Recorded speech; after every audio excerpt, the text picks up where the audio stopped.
നമ്മൾ ചിലപ്പോൾ വിചാരിക്കുന്നുണ്ടാവും നമ്മുടെ ഭാര്യമാർ വളരെ അനുസരണയോടുകൂടെ നാം പറയുന്നതെന്തും കേട്ടനുസരിച്ച് ക്ഷമിച്ച് സഹിച്ച് വളരെ എല്ലാ വേദനകളും കടിച്ചമർത്തി നിൽക്കുന്നത്, എന്തു പറഞ്ഞാലും അനുസരിക്കുന്നത്, അതൊക്കെ നമ്മൾ പേടിച്ചിട്ടാണെന്ന് ചിലപ്പോൾ വിചാരിക്കുന്നുണ്ടാവും. ശരിക്കും പറഞ്ഞാൽ അങ്ങനെയൊന്നും ആയിരിക്കില്ല. അവരുടെ ഒരു കുടുംബ പശ്ചാത്തലത്തിൽ അവരുടെ മാതാപിതാക്കൾ കണ്ടിരുന്ന ഏറ്റവും വലിയ സ്വപ്നമായിരിക്കും ആ ഒരു വിവാഹം. ആ വിവാഹത്തിൽ തൻ്റെ സ്വന്തം മകളെ കെട്ടിച്ചയക്കാൻ വേണ്ടി കഷ്ടപ്പെട്ട കഷ്ടപ്പാടുകളുടെ അവരനുഭവിച്ച ത്യാഗസപര്യകൾ വളരെ വലുതായിരിക്കും. ഒരു പവൻ സ്വർണത്തിന് വേണ്ടി അങ്ങേയറ്റം കഷ്ടപ്പെട്ടുണ്ടാക്കിയ അങ്ങനെ നടത്തിയ ആ വിവാഹം ഇനി ഞാൻ എൻ്റെ ഭർത്താവുമായി ബന്ധപ്പെട്ട എന്തെങ്കിലും ഒരു ക്രഷ് വന്നിട്ട് അതിലൊരു തകർച്ച സംഭവിച്ച് എൻ്റെ വീട്ടിലേക്കുള്ളൊരു തിരിച്ചുപോക്ക് അസാധ്യമാണ്. അങ്ങനെ ഒരു തിരിച്ചുപോക്ക് സംഭവിച്ചാൽ അറ്റാക്ക് വന്നുകൊണ്ടിരിക്കുന്ന, ഹാർട്ടിന് ബ്ലോക്കുള്ള, കിഡ്നി ഫെയിലായിട്ടുള്ള എൻ്റെ മാതാപിതാക്കൾക്കത് സഹിക്കാൻ കഴിയില്ല. ഒരുപക്ഷെ അവർക്കത് സഹിക്കാൻ കഴിയാതെ അവർ വീണു പോകും അവിടെ. അതൊക്കെ കരുതിയിട്ടായിരിക്കും അവരൊരു പക്ഷേ ഇത് സഹിച്ചും ക്ഷമിച്ചും വേദന കടിച്ചമർത്തി നിൽക്കുന്നത്. നമ്മളൊരു കാര്യം മനസ്സിലാക്കേണ്ടത്, ഈ ഭാര്യമാർ എന്നൊക്കെ പറഞ്ഞാൽ അവരവരുടെ ഉമ്മയെയും ഉപ്പയെയും സഹോദരന്മാരെയും ഇക്കാക്കന്മാരെയൊക്കെ വിട്ട് നമ്മുടെ മറ്റൊരു വീട്ടിൽ വന്ന് താമസിക്കണം. നമുക്കൊക്കെ വേറൊരാളുടെ വീട്ടിൽ താമസിക്കുമ്പോൾ അവിടെ ഒരു കൃത്യമായ ദിവസത്തിനപ്പുറത്ത് നമുക്ക് താമസിക്കാൻ കഴിയുന്നുണ്ട്, ഒരു ലിമിറ്റില്ലേ? ഇത് എത്ര കാലമാണ് അവരിവിടെ വന്ന് നിൽക്കുന്നത്? പ്രത്യേകം മനസ്സിലാക്കേണ്ടത്, രണ്ട് കുടുംബ പശ്ചാത്തലത്തിൽ നിന്ന് വന്നവരാകുമ്പോൾ പരസ്പരം യോജിക്കാൻ ഒരുപാട് പ്രതിബന്ധങ്ങളുണ്ടാകും. അതങ്ങനെ നാച്ചുറലി അങ്ങനെ ഉണ്ടാകും. അപ്പോൾ പരസ്പരം അങ്ങോട്ടും ഇങ്ങോട്ടും സഹകരിച്ച് നല്ല രൂപത്തിൽ ജീവിതം മുന്നോട്ട് കൊണ്ടുപോകാൻ സാധിക്കണം. ചില ആളുകളൊക്കെ വിചാരിച്ചിട്ടുണ്ട്, ഒരു റൗണ്ട് വരച്ചിട്ട് ആ റൗണ്ടിനുള്ളിൽ അതിൻ്റെ അപ്പുറത്തേക്ക് ഒരു അവകാശം കൊടുക്കാതെ, ഒരു സ്വാതന്ത്ര്യം കൊടുക്കാതെ, ഒരു ഫ്രീഡം കൊടുക്കാതെ, ഞാൻ പറഞ്ഞതിൻ്റെ അപ്പുറത്തേക്ക് നിൽക്കരുത് എന്ന് പറഞ്ഞ് ആജ്ഞാപിക്കാനും അടിച്ചേൽപ്പിക്കാനുള്ളവരാണ് ഈ ഭാര്യമാരെന്ന്. അങ്ങനെയൊന്നുമില്ല. ഇംഗ്ലീഷ് സാഹിത്യത്തിൽ ബെറ്റർ ഹാഫ് എന്നാണ് പറയപ്പെടാറുള്ളത്. നല്ല പാതി എന്നാണ് അതിനർത്ഥം. ഇരു ശരീരമാണെങ്കിലും ഒരു മെയ്യായി ജീവിക്കേണ്ടവർ, രണ്ടു പാതികളാണെങ്കിലും ഒരു മെയ്യായി ജീവിക്കേണ്ടവരാണ് അവർ എന്ന ധ്വനിയാണ് അതിലുള്ളത്. ഹബീബായ സല്ലല്ലാഹു അലൈഹി വസല്ലം തങ്ങൾ പറഞ്ഞില്ലേ, ഖൈറുക്കും ലി അഹ്ലി, നിങ്ങളിൽ നിങ്ങളുടെ ഭാര്യമാരോട് ആരാണോ ഏറ്റവും നന്നായി മനോഹരമായി പെരുമാറുന്നത് അവരാണ് നിങ്ങളിൽ ഏറ്റവും ഉത്തമർ. ഞാൻ അങ്ങനെ പെരുമാറുന്നവരാണെന്ന് ഹബീബായ സല്ലല്ലാഹു അലൈഹി വസല്ലം തങ്ങൾ. അല്ലാഹുമ്മ സ്വല്ലി അലാ സയ്യിദിന മുഹമ്മദ് വഅലാ ആലി സയ്യിദിന മുഹമ്മദ്. നമ്മുടെ കൂട്ടുകാർക്കിടയിൽ, നമ്മുടെ സൗഹൃദങ്ങൾക്കിടയിൽ, നമ്മുടെ ബിസിനസ് ഫേമിൽ, നമ്മുടെ വർക്ക് സ്പേസിൽ, ഇവിടെയൊക്കെ നമുക്ക് വലിയ വിലയായിരിക്കും, നല്ല വാല്യൂ ഉണ്ടാവും, വലിയൊരു റെപ്യൂട്ടേഷൻ നമുക്ക് ഇവിടെ ഉണ്ടാകും. ആളുകൾ നിൻ്റെ വാക്കുകൾ കേൾക്കാൻ വേണ്ടി കാത്തിരിക്കുന്നുണ്ടാകും. നീ രാവിലെ 9 മണിക്ക് 10 മണിക്ക് നിൻ്റെ വീട്ടിൽ നിന്ന് നിൻ്റെ വർക്ക് സ്പേസിലേക്ക്, നിൻ്റെ ജോലി സ്ഥലത്തേക്ക് പോയി കഴിഞ്ഞാൽ അവിടെ നിന്നെ വരവേൽക്കാൻ ഒരുപാട് ആളുകളുണ്ടാകും. അതൊന്നും നിൻ്റെ ആണത്വത്തിൻ്റെ അടയാളമല്ല. നാട്ടുകാർക്കിടയിൽ ഒരുപാട് ആളുകൾ നിന്നെ നന്നായി ബഹുമാനിക്കുന്നവർ, നിനക്ക് നന്നായി റെസ്പെക്റ്റ് നൽകുന്നവരുണ്ടാകും. പക്ഷേ അതൊന്നും നിൻ്റെ ആണത്വത്തിൻ്റെ അടയാളമല്ല.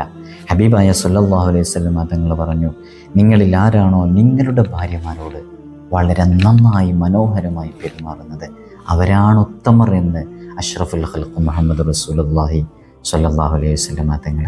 അങ്ങനെയാണ് നമ്മുടെ സംസാരം ക്രമീകരിക്കേണ്ടത്. അപ്പോൾ നമ്മുടെ ജീവിതത്തിലേക്ക് കടന്നു വന്ന ഭാര്യയെ, നമ്മുടെ പാർട്ട്ണറെ വളരെ പരസ്പരം അങ്ങോട്ടും ഇങ്ങോട്ടും, ചിലരൊക്കെ പറയാറുണ്ട് അഡ്ജസ്റ്റ്മെൻറ്റ് വേണമെന്ന്. ശരിക്കും പറഞ്ഞാൽ അഡ്ജസ്റ്റ്മെൻ്റ് അല്ല വേണ്ടത്. അഡ്ജസ്റ്റ്മെൻ്റ് എന്ന് പറഞ്ഞാൽ നമ്മുടെ ഭർത്താവ് എന്തെങ്കിലും ഇഷ്ടമില്ലാത്തത് പറഞ്ഞാൽ അതൊന്ന് ക്ഷമിച്ച് സഹിച്ച് അഡ്ജസ്റ്റ് ചെയ്യുക. ഭാര്യ എന്തെങ്കിലും ഇഷ്ടമില്ലാത്തത് എന്തെങ്കിലും സംഭവിച്ചാൽ ഭർത്താവ് ഒന്ന് അത് ക്ഷമിച്ച് അഡ്ജസ്റ്റ് ചെയ്യുക. അങ്ങനെയല്ല ശരിക്കും വേണ്ടത്. ഒരു അണ്ടർസ്റ്റാൻഡിങ് വേണം, ഒരു മ്യൂച്വൽ അണ്ടർസ്റ്റാൻഡിങ്. രണ്ടാളുകൾക്കും പരസ്പരം അങ്ങോട്ടും ഇങ്ങോട്ടും ഇഷ്ടമില്ലാത്തത് ഉണ്ടാകും, സ്വാഭാവികമാണ്. ഇഷ്ടമില്ലാത്തത് പരസ്പരം അതറിഞ്ഞ് മനസ്സിലാക്കുക.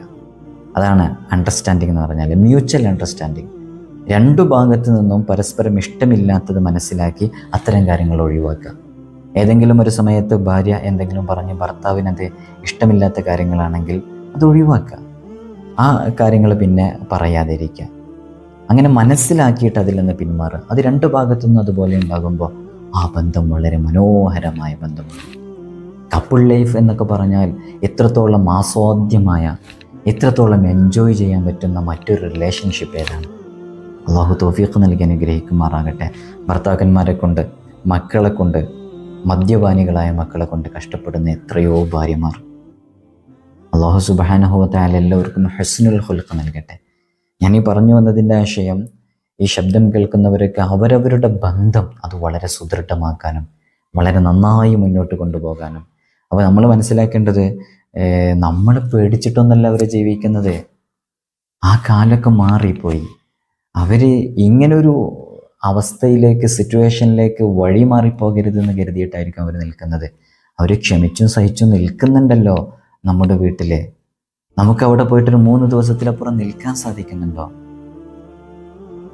ആ ഒരു കാര്യം മനസ്സിലാക്കി അങ്ങനെ ജീവിതം വളരെ ക്രമപ്പെടുത്തി മുന്നോട്ട് കൊണ്ടുപോകാൻ സാധിക്കണം. ആ സ്നേഹസമ്പന്നമായ ജീവിതമാണ് വേണ്ടത്. ഹബീബായ സല്ലല്ലാഹു അലൈഹി വസല്ലം തങ്ങളെ അവിടെ നിന്ന് ഞാൻ എപ്പോഴും പറയാറുണ്ട്, ഒരു മാംസകഷ്ണം ഭക്ഷിച്ച് പ്ലേറ്റിൽ ആയിഷ ബീവി വെച്ച് കഴിഞ്ഞാൽ ഹബീബായ സല്ലല്ലാഹു അലൈഹി വസല്ലം തങ്ങൾ അതെടുത്ത് ആയിഷ ബീവിയുടെ പല്ലുകൾ എവിടെയാണോ പതിഞ്ഞത് ആ ഭാഗം തന്നെ നോക്കി കഴിക്കുന്നത് ആയിഷ ബീവി റളിയല്ലാഹു അൻഹ ഒളി കണ്ടിട്ട് നോക്കാറുണ്ടായിരുന്നെന്ന് ഹദീസിൻ്റെ ഗ്രന്ഥങ്ങളിലുണ്ട്. എന്തൊരു മനോഹരമായ ജീവിതം. പലരും ഇത് കേൾക്കുമ്പോൾ എൻ്റെ കുടുംബം അങ്ങനെ ശിഥിലമായി, എൻ്റെ കുടുംബത്തിൽ അങ്ങനെ ഒരു കണക്ഷൻ എനിക്ക് കിട്ടുന്നില്ല, അങ്ങനത്തെ ഒരു റിലേഷൻഷിപ്പ് എനിക്ക് എൻ്റെ പാർട്ട്ണറുമായി ബന്ധപ്പെട്ട്, എൻ്റെ ഭാര്യയുമായി ബന്ധപ്പെട്ട്, എൻ്റെ ഭർത്താവുമായി ബന്ധപ്പെട്ട് എനിക്ക് ഇനി സാധ്യമല്ല എന്ന് കരുതി ടെൻഷൻ അടിക്കേണ്ട ആവശ്യമൊന്നുമില്ല. എത്ര വർഷങ്ങൾ കഴിഞ്ഞ ബന്ധമാണെങ്കിലും ആ ഒരു ബന്ധത്തിലേക്ക് ഒരാൾ മാത്രം തീരുമാനിച്ചാൽ തന്നെ ആ ബന്ധത്തിലേക്ക് എത്താൻ സാധിക്കും. 2 കൈയടിക്കുമ്പോഴല്ലേ ശബ്ദമുണ്ടാവുകയുള്ളൂ. ഒരാൾ എന്തെങ്കിലും ചെയ്യുമ്പോൾ അതിനെ ക്ഷമിച്ച് മാറി നിന്ന് കൊടുത്താൽ, അത് ഭാര്യ മാറി നിന്ന് കൊടുക്കണം എന്നല്ല പറയുന്നത്, 2 ഭാഗത്തിലുള്ള ആരെങ്കിലും ഒരാൾ മാറി നിന്ന് കൊടുത്താൽ ആ ബന്ധം വളരെ സുദൃഢമായി.